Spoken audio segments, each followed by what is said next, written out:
महाभारत के युद्ध की समाप्ति हस्तिनापुर के लिए नए संबंधों के जुड़ने का समय था। एक ऐसा संबंध जिसके बारे में आपने कभी सोचा भी नहीं होगा।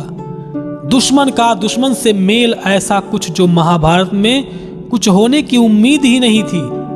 कौरवों के विनाश के बाद धृतराष्ट्र और गांधारी के दुख का वर्णन तो हर जगह किया गया है, लेकिन क्या दुर्योधन की पत्नी भानुमति के बारे में कोई जिक्र है? इसीलिए आज हम आपको बताने जा रहे हैं कि दुर्योधन के मरने के बाद उसकी पत्नी भानुमति का क्या हुआ था। नमस्कार दोस्तों, स्वागत है आप सभी का आपके YouTube चैनल अध्यात्म गुरु में एक बार फिर।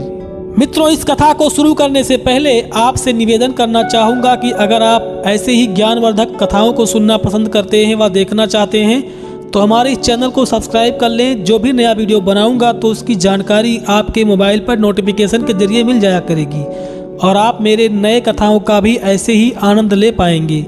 चलिए अब चलते हैं कथा की तरफ। क्या सच में भानुमति दुर्योधन को छोड़ किसी और को चाहती थी? जयचंद वर्मा की पुत्री भानुमति स्वर्ग की अप्सराओं से भी अधिक सुंदर थी। राजा ने अपनी पुत्री के लिए सुयोग्य वर प्राप्त करने हेतु स्वयंवर रखा था। उस सभा में दुर्योधन और कर्ण भी आए थे। भानुमति को देखकर दुर्योधन ने मन ही मन उससे विवाह करने की बात ठान ली। स्वयंवर में वरमाला को लेकर भानुमति दुर्योधन को देखकर आगे तो बढ़ी, लेकिन भानुमति के मुख को देखकर बिल्कुल नहीं लग रहा था कि वह दुर्योधन से विवाह करना चाहती है। यह देखकर दुर्योधन को बहुत क्रोध आ गया और उसने जबरन वरमाला अपने गले में डलवा ली। ऐसा व्यवहार देख वहां मौजूद सभी लोग दंग रह गए। वहां पहुंचे राजाओं ने जब इसका विरोध किया तो दुर्योधन ने उन सभी को युद्ध की चुनौती दे डाली।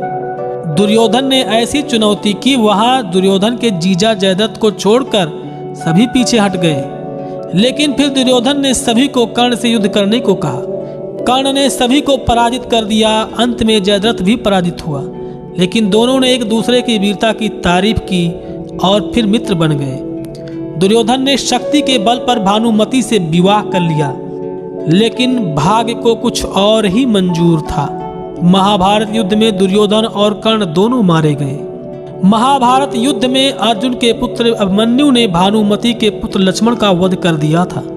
लेकिन इतना सब होने के बावजूद जब महाभारत युद्ध समाप्त हुआ और युधिष्ठिर सम्राट बने, तो जब पारिवारिक संबंधों की नई गाथा लिखने का प्रयास किया गया और दुर्योधन की पत्नी अर्जुन से विवाह करने को मान गई और अर्जुन और भानुमति का विवाह हो गया। महाभारत ही नहीं, रामायण काल में भी ऐसे ही देखने को कुछ तथ्य मिलते हैं। जब मंदोदरी को इस बात का पता चला कि उसका पति रावण सीता माता का अपहरण करके ले आया है तो उन्हें बहुत दुख हुआ। उन्होंने रावण को समझाने का पूरा प्रयास किया, लेकिन रावण उनकी एक भी बात को नहीं माना और भगवान श्री राम के साथ युद्ध करने को तैयार हो गया। रावण का छोटा भाई विभीषण, जो भगवान विष्णु का परम भक्त था, वह श्री राम के शरण में चला गया। इसलिए रावण के कुल में केवल वही जीवित बचा। युद्ध के अंतिम चरण में रावण मृत्युशैया पर लेटा हुआ था। उस समय रावण ने अपनी पत्नी मंदोदरी से कहा कि मुझे मुक्ति मिल रही है, मेरे परिवार का विनाश हो चुका है। युद्ध में मारे गए लंका के योद्धाओं की विधवा स्त्रियां और प्रिय तुम्हारा कौन ख्याल रखेगा? मेरे मरने के बाद तुम्हारी दुर्दशा ना हो, इसलिए तुम मेरे छोटे भाई विभीषण से विवाह कर लो। पतिव्रता होने के कारण मंदोदरी ने अपने पति की आज्ञा को स्वीकार कर लिया और अपने देवर से विवाह करने को तैयार हो गई।